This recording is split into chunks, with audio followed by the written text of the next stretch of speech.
A reading from Matthew chapter 11, verses 16 through 19. What comparison can I make with this generation? They are like children shouting to others as they sit in the marketplace. We piped you a tune, but you wouldn't dance. We sang you a dirge, but you wouldn't mourn. For John came neither eating nor drinking, and they say he is possessed. The chosen one comes eating and drinking, and they say, this one is a glutton and a drunkard, a friend of tax collectors and sinners. Wisdom will be vindicated by her own actions.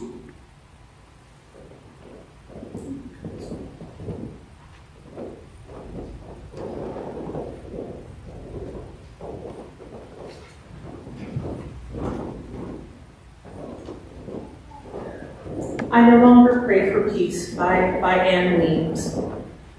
On the edge of war, 1 foot already in, I no longer pray for peace. I pray for miracles. I pray that stone hearts will turn to tenderness, and evil intentions will turn to mercifulness, and all the soldiers already deployed will be snatched out of harm's way, and all the frightened innocents will be saved from the obscenities of war, and the whole world will be astounded onto its knees. I pray that all the God talk will take bones and stand up and shed its cloak of faithlessness and walk again in its powerful truth. I pray that the whole world might sit down together and share its bread and wine. Some say there is no hope, but then I have always applauded the holy fools who never seem to give up on the scandalousness of our faith, that we are loved by God, that we can truly love one another. I no longer pray for peace. I pray for miracles.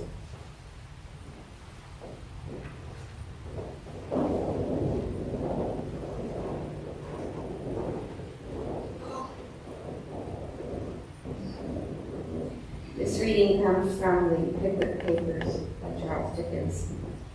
We write these words now, many miles distant from the spot at which, year after year, we met on that day, a merry and joyous circle. Many of the hearts that throbbed so gaily then have ceased to beat. Many of the looks that shone so brightly then have ceased to glow. The hands we grasped have grown cold. The eyes we sought have hid their luster in the grave. And yet the old house, the room, the merry voices and smiling faces, the jest, the laugh, the most minute and trivial circumstances connected with those happy meetings crowd upon our mind at each recurrence of the season, as if the last assemblage had been but yesterday. Happy, happy Christmas that can win us back to the delusions of our childish days, that can recall to the old man the pleasures of his youth, that can transport the sailor and the traveler thousands of miles away back to his own fireside and his quiet home.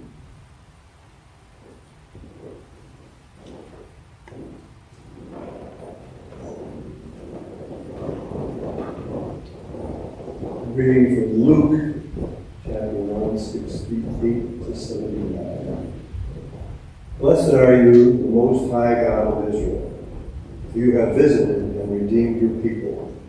You have raised up a mighty Savior for us of the house of David, as you promised through the mouths of your holy ones, the prophets of ancient times, salvation from our enemies and from the hands of all our foes.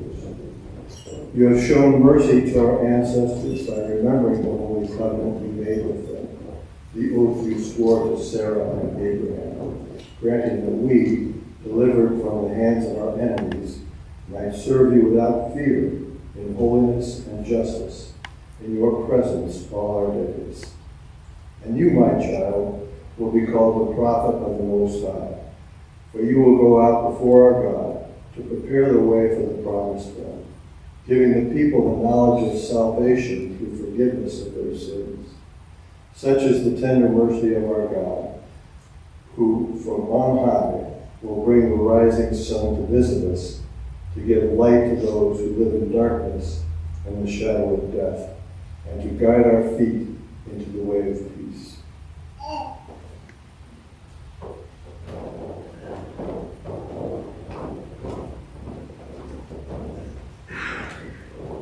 Our next reading is from Luke chapter 1, verses 46b through 55. Mary said, "My soul proclaims your greatness, O God, and my spirit rejoices in you, my Savior. For you have looked with favor upon your lowly servant, and from this day forward all generations will call me blessed. For you, the Almighty, have done great things for me, and holy is your name. Your mercy reaches from age to age for those who fear you. You have shown strength with your arm. You have scattered the proud in their conceit. You have deposed the mighty from their thrones and raised the lowly to high places. You have filled the hungry with good things, while you have sent the rich away empty. You have come to the aid of Israel, your servant, mindful of your mercy, the promise you made to our ancestors, to Sarah and Abraham, and their descendants forever."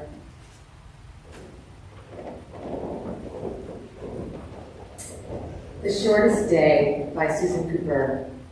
And so the shortest day came, and the year died, and everywhere down the centuries of the snow-white world came people singing, dancing to drive the dark away. They lighted candles in the winter trees. They hung their homes with evergreen. They burned beseeching fires all night long to keep the year alive. And when the New Year's sunshine blazed awake, they shouted, reveling. Through the frosty ages, you can hear them echoing behind us. Listen. All the long echoes sing the same delight. This shortest day, as promise wakens in the sleeping land, they carol, feast, give thanks, and dearly love their friends, and hope for peace. And now, so do we, here, now, this year, and every year. Welcome, Yule.